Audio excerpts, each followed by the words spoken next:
தமிழ்ச்சட்ட நேயர்கள் அனைவருக்கும் வணக்கம். இது வரைக்கும் எங்கள் சேனலை சப்ஸ்கிரைப் பண்ணலைன்னா மறக்காமல் சப்ஸ்கிரைப் பண்ணிக்கோங்க. அப்போ தான் நாங்கள் தினம் போடுற பதிவு உங்களை அடையும். இன்றைக்கி வீடியோக்குள்ள போகலாம் வாங்க.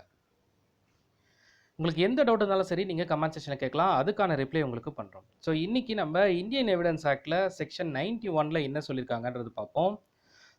ஸோ இந்த 91லேருந்து 100 வரைக்கும் இந்த செக்ஷன்லாம் எதுக்குன்னு பார்த்தீங்கன்னா எக்ஸ்க்ளூஷன் ஆஃப் ஓரல் எவிடன்ஸ். இப்போ சில பேர் ஓரல் எவிடன்ஸ் நீதிமன்றத்தில் கொடுக்கறதுக்கான சாட்சியை கொண்டு நிறுத்துவாங்க. ஸோ இப்போ இந்த ஓரல் எவிடன்ஸை ஓவர் கம் பண்ணுறதோட மேஜர் எவிடன்ஸ் பார்த்திங்கன்னா டாக்குமெண்ட் எவிடன்ஸ். எதுக்கு இப்போ ஓரல் எவிடன்ஸ் இருக்குது அண்ட் தென் டாக்குமெண்ட் எவிடன்ஸ் இருக்குன்னா எதுக்கு மோஸ்ட் ப்ரியாரிட்டின்னு பார்த்தீங்கன்னா டாக்குமெண்ட் எவிடன்ஸ் தான். பிகாஸ் ஓரலில் கொடுக்க வேண்டிய சாட்சிக்கும் ஒரு ஆதாரப்பூர்வமாக கொடுக்க வேண்டிய சாட்சிக்கும் கண்டிப்பாக முக்கியத்துவம் ஆதாரத்துக்கு ரொம்ப அதிகமான ப்ரிஃபரன்ஸ் இருக்குது. ஸோ இந்த 91லேருந்து 100 வரைக்கும் இருக்கிற செக்ஷனில் ஏற்கனவே இருந்த ஓரல் எவிடன்ஸாக இருந்தாலும் சரி, இல்லை ஒரு நீதிமன்றத்தில் ஓரல் எவிடன்ஸ் அந்த டாக்குமெண்ட் எவிடன்ஸாக சமர்ப்பிக்கும் போதும் சரி, எதை முதல் உரிமை அளிக்கப்படும்ன்றது தான் இது. ஸோ அந்த வரிசையில் இந்த 91லேருந்து 100 வரைக்கும் மேஜராக டாக்குமெண்ட் எவிடன்ஸ் எதுக்கெல்லாம் அந்த எவிடன்ஸ் முக்கியத்துவம் அளிக்கிறது, அதில் என்ன பங்கு அதுக்கு இருக்குது, அதே சமயத்தில் எதுக்கெல்லாம் டாக்குமெண்ட் எவிடன்ஸ் மோஸ்ட் இம்பார்ட்டண்ட்டாக கருதப்படுகிறது, அதுக்கான நிறைய ஒவ்வொரு செக்ஷன்லையுமே இல்லஸ்ட்ரேஷன் இருக்குது. அதுக்கான எடுத்துக்காட்டு சொல்கிறேன். ஸோ எங்கெல்லாம் தட் இஸ் ஓரல் எவிடன்ஸை டாக்குமெண்ட் எவிடன்ஸ் ஓவர் கம் பண்ணுறது அப்படின்றது தான் இந்த செக்ஷன்ஸ் எல்லாத்துலேயுமே நம்ம பார்க்க போகிறோம். ஸோ 91ல் பார்த்திங்கன்னா evidence of terms of contract, so contract, grants and other disposition of property, இது எல்லாத்துலேயுமே reduced to form of document. இந்த இதில் எக்ஸ்பிளனேஷன்ஸ் இருக்குது. இதில் ஒவ்வொன்றுத்துலேயும் ஒவ்வொரு விதமான மெத்தடில் எங்கெல்லாம் அந்த எக்ஸ்க்ளூஷன் ஓரல் எவிடன்ஸை எக்ஸ்க்ளூஷன் பண்ணி அங்கெல்லாம் டாக்குமெண்ட்ரி எவிடன்ஸுக்கு முதல் உரிமை அளிக்கப்படுகிறதுன்றதை பார்க்க போகிறோம். இதில் எல்லாமே நான் தனித்தனியாக அந்த இல்லஸ்ட்ரேஷன் கொடுக்கும்போது உங்களுக்கு இன்னும் நல்லா புரியும் அது அந்த எடுத்துக்காட்டை பார்க்கும்போது. ஸோ நம்ம அதை ஒவ்வொன்றா பார்ப்போம். ஸோ ஃபஸ்ட்டு இதில் இருக்க அந்த எக்ஸ்ப்ளனேஷனில் மேஜராக பார்த்திங்கன்னா இந்த பர்டிகுலர் ஆக்டில் என்ன சொல்லியிருக்காங்கன்னா, ஒரு எப்போ டாக்குமெண்ட் எவிடன்ஸ் வரும், ஃபார் எக்ஸாம்பிள் 2 பேருக்கு நடுவில் ஒரு ட்ரேட் வர்த்தகம் நடக்குது. அப்போது ஒருத்தர் அக்ரிமெண்ட் போடுறாரு, நான் இந்த பர்டிகுலர் ப்ராடக்டை உங்களுக்கு சேல் பண்ணுறேன், அதற்கான அமௌண்ட் கன்சிடரேஷன் நீங்கள் எனக்கு இவ்வளோ பே பண்ணணும். ஒன்ஸ் அது ப்ராடக்ட் டெலிவரி ஆனதுக்கப்புறம் அதுக்கான அமௌண்ட்டை கொடுப்பாங்க. இது ஒரு பர்டிகுலர் ஸ்டேட் ஒரு கேஸ். இப்போ இதில் என்ன சக்சீட் ஆகணும்னா, ஆஃப்டர் ப்ராடக்ட் டெலிவரி ஆனதுக்கப்புறம் அவர் கேஷ் தரணும். இதில் எந்த டேர்ம்ஸில் ஏதோ ஒரு சேஞ்சஸ் இருக்குது, இது ஓரல் எவிடன்ஸாக கொடுக்குறாங்க. அப்போ நீதிமன்றத்தில் ஓரல் எவிடன்ஸாக வரும்போது அதுக்கு ஓரல் எவிடன்ஸுக்கு அதை கண்ணால் பார்த்த இல்லை அதை கேட்ட அது பக்கத்தில் இருந்த சாட்சி ஒருத்தர் தேவைப்படுது. பட் இதே டாக்குமெண்ட் ஆவணமாக இருக்கும் பொழுது அந்த ஓரல் எவிடன்ஸ் எல்லாத்தையும் ஓவர் கம் பண்ணி இந்த டாக்குமெண்ட் அதனால தான் இதில் சொல்லியிருக்காங்க எக்ஸ்க்ளூஷன் ஆஃப் ஓரல். அதற்கு பதிலாக அந்த டாக்குமெண்ட்டில் ஆல்ரெடி அக்ரிமெண்ட் டிராஃப்ட் ஆகிருக்கும். ஒருவேளை இவர் டெலிவரி பண்ணதுக்கப்புறம் அவர் அதே மாதிரி கேஷ் கொடுத்துருந்தாருன்னா கேஷுக்கு ரெசிப்ட் கொடுத்துருப்பாரு. அப்போ ஆஃபீஸ் சீல் அண்ட் சிக்னேச்சர் இருக்கும். அந்த அக்ரிமெண்ட்டில் விட்னஸ் இருப்பாங்க. ஸோ இது எல்லாமே மேஜர் சாட்சியாக இருக்குது. அப்போது எந்த ஒரு டிரான்சாக்ஷனாக இருந்தாலும் சரி, கொடுக்கல் வாங்கலாக இருந்தாலும் சரி, இல்லை வாய்மொழியாக கொடுத்த ஒரு வாக்குறுதியாக இருந்தாலும் சரி, ஸோ எதுக்கெல்லாம் இம்பார்ட்டன்ட் தரணும் அப்படின்றது தான். ஸோ இதில் சொல்லியிருக்க மாதிரி contract, grants, disposition of property, so இது எல்லாத்துலேயுமே முதல் உரிமை டாக்குமெண்டேஷன் ஓவர் கம் பண்ணுறது ஓரலை. ஸோ இப்போ சில இல்லஸ்ட்ரேஷனை பற்றி சொல்கிறேன். ஸோ அதுக்கு முன்னாடி நம்ம இந்த ஃபஸ்ட்டு இந்த டேர்ம்ஸில் என்னென்ன 91ல் சொல்லியிருக்காங்கன்னு சொல்லிட்டோம். ஸோ எக்ஸப்ஷன் ஒரு சில கண்டிஷனில் இருக்குது. அந்த எக்ஸப்ஷன் என்னன்னு பார்த்தீங்கன்னா, public office required by law and then appointment in writing.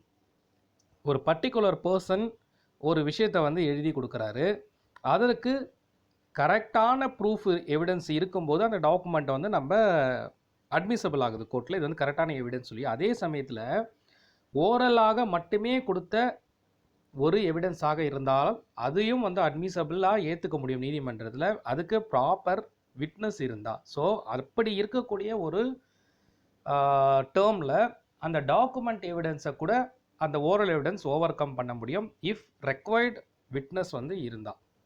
So இப்போ வந்து நம்ம இதற்கான இல்லஸ்ட்ரேஷனை வந்து உங்களுக்கு சொல்கிறேன்.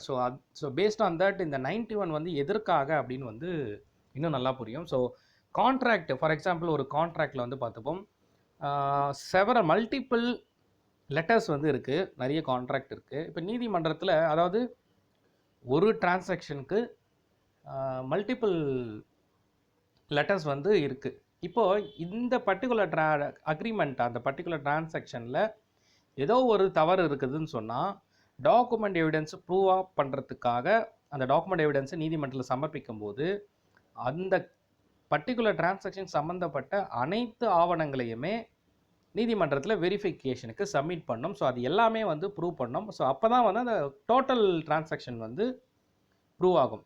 ஸோ இது வந்து எதுக்குன்னு பார்த்தீங்கன்னா, ஒரு கான்ட்ராக்ட் 2 பேருக்கு நடக்கும்போது ஒருவேளை அதில் ஓரல் எவிடன்ஸாக இருந்தால் அதுக்கு சாட்சி கொடுக்கணும், இல்லை டாக்குமெண்ட் எவிடன்ஸ் இருந்தால் அந்த டாக்குமெண்ட் வந்து கம்ப்ளீட் அந்த கேஸுக்கு தகுந்த அனைத்துமே அதில் இருக்கணும். அப்படி இருக்கும் பட்சத்தில் அது எல்லாமே வந்து கோர்ட்டில் சமர்ப்பிக்கணுன்றது தான் அந்த பர்டிகுலர் டிரான்சாக்ஷனில் சொல்லியிருக்காங்க. இப்போ ஃபார் எக்ஸாம்பிள் வந்து பில் ஆஃப் எக்ஸ்சேஞ்ச், ஸோ எல்லாமே வந்து பேங்க் மூலயமா ஒரு தட் இஸ் வந்து டிராஃப்ட் வந்து கொடுக்குறாங்க, டிடி ஃபார் எக்ஸாம்பிள், அதை கொடுத்தா வந்து பணம் ஆகுது. ஸோ பேங்க் எப்போ டிடி வந்து இஷ்யூ பண்ணுவாங்க, அவங்க பொசிஷனில் பணத்தை எடுத்து அப்போது தேர்ட் பார்ட்டி யாருக்கு வந்து அதை போய் சேரணுமோ அவங்களுக்கு வந்து அந்த அமௌண்ட்டை பேரில் வந்து ஃபிக்ஸ் பண்ணி கொடுக்குறாங்க. அப்போ டிராஃப்ட் பண்ணும்போது அந்த அமௌண்ட் அவங்களுக்கு சேருது. அப்போது அது வந்து ஒரு வேல்யூபிள் டாக்குமெண்ட். ஸோ இப்போ வந்து மல்டிபிள் டிடிஸ் இருந்தாலும் யாருக்கு போய் அந்த பணம் சேரணுமோ பேங்க் ஆத்தரைஸ்டு பண்ணால் அந்த எல்லா டாக்குமெண்ட்டையும் செக் பண்ணுன்ற அவசியம் கிடையாது. அப்போ இதில் இந்த ரெண்டுத்துக்கும் இல்லை, நான் ஃபஸ்ட்டு சொன்ன இல்லஸ்ட்ரேஷனுக்கும் செகண்ட் சொல்ல இல்லஸ்ட்ரேஷனுக்கும் டிஃப்ரென்ஸ் என்னன்னு பார்த்தீங்கன்னா, ஒரு கான்ட்ராக்டில் அக்ரிமெண்ட்டாக இருந்தால் அது சம்மந்தப்பட்ட எவிடன்ஸாக இருந்தால் அது எல்லாமே கோர்ட்டில் சமர்ப்பிக்கணும். அதில் எதுலையுமே வந்து ப்ராப்ளம் இல்லைன்றதை நிரூபிக்கிறதுக்காக. இதே பேங்க் ஆவணமாக இருக்குது மணி டிரான்ஸ்ஃபர் மட்டும். ஸோ ஆஸ் பர் டிடி வந்து இது பேங்க் பொசிஷன் எடுத்தாச்சு, டிடியை சப்மிட் பண்ணால் அவங்க அந்த பணத்தை சமர்ப்பிக்கிற நிலையில் இருக்கிறதுனால எல்லா டாக்குமெண்ட் செக் பண்ண அவசியம் இல்லை. பேங்க்கோட ஆத்தரைஸ்டு டாக்குமெண்ட் எதை சமர்ப்பிக்கணுமோ அதை சமர்ப்பித்தால் மட்டுமே போதும். இப்போ இன்னொரு டிரான்சாக்ஷன் நான் முன்னாடியே சொன்ன மாதிரி 2 பேருக்கு வந்து ஒரு கான்ட்ராக்ட் இருக்குது. இப்போ ஃபார் எக்ஸாம்பிள் வந்து ஏதோ ஒரு சில ப்ராடக்ட்ஸ், ஒரு 50 பேக் ஆஃப் ப்ராடக்டை வந்து ஏன்றவர் பிக்கு வந்து சேல் பண்ணுறாரு. அப்போ அந்த சேல் பண்ணும்போது அவர் வந்து இந்த ஃபஸ்ட்டு டே ஆஃப் அவர் சேல் அதாவது டெலிவரி பண்ண உடனேயே இப்போ 30ஆம் தேதி டெலிவரி பண்ணுறாங்கன்னா 1ஆம் தேதி அன்றைக்கி நான் பணத்தை கொடுக்குறேன்னு சொல்லி அக்ரிமெண்ட்டில் இருக்குது. பட் அவர் ஆஃப்டர் த டெலிவரி அவர் வந்து நான் 10ஆம் தேதி தான் அந்த அமௌண்ட்டை தருவேன் ஓவராலாக எவிடன்ஸ் கொடுக்குறாரு. இதையும் வந்து அவர் அக்செப்ட் பண்ணுறாரு. பட் அக்செப்ட் பண்ணவர் நீதிமன்றத்தில் வழக்கு தொடர்கிறார். அவர் வந்து பணத்தை வந்து கொடுக்கல, மேலும் வந்து அந்த 10 நாளைக்கு டேமேஜ் வந்து கிளைம் பண்ணுறார். அந்த டேமேஜ் வந்து இட்ஸ் கோயிங் இன் த லேக்ஸ். இப்போது அவர் வந்து கன்டென்ஷன் ஆனால் ஓரல் எவிடன்ஸ் கொடுத்தேன்னு சொல்கிறாரு. இப்போது இந்த ஓரல் எவிடன்ஸ் நான் முன்னாடியே சொன்ன மாதிரி ஒரு ரிட்டன் டாக்குமெண்ட்டை ஓவர் கம் பண்ணுற மாதிரி ஒரு ஓரல் எவிடன்ஸ் இருந்துச்சுன்னா அதற்கான ப்ராப்பர் விட்னஸை சமர்ப்பிக்கணும். ஸோ அதை நேரில் பார்த்த சாட்சிகளை கொண்டு வந்து நீதிமன்றம் நிறுத்தினால் மட்டும்தான் அந்த பர்டிகுலர் வழக்குக்கு அந்த டாக்குமெண்ட் எவிடன்ஸை ஓவர் கம் பண்ண முடியும். இல்லைன்னா ஓரல் எவிடன்ஸுக்கு பதிலாக so first priority to the document. So இதுதான் இந்த இல்லஸ்ட்ரேஷனில் புரிஞ்சிக்க வேண்டியது. ஸோ ஜென்ரலாகவே நமக்கு இப்போ இதில் தெரிஞ்சிருக்கும். ஸோ எந்த டாக்குமெண்ட், எத்தனை டாக்குமெண்ட் ஒரு கேஸுக்கு சம்மந்தப்பட்டிருந்தா அத்தனையும் நீதிமன்றத்தில் சமர்ப்பிக்கணும்.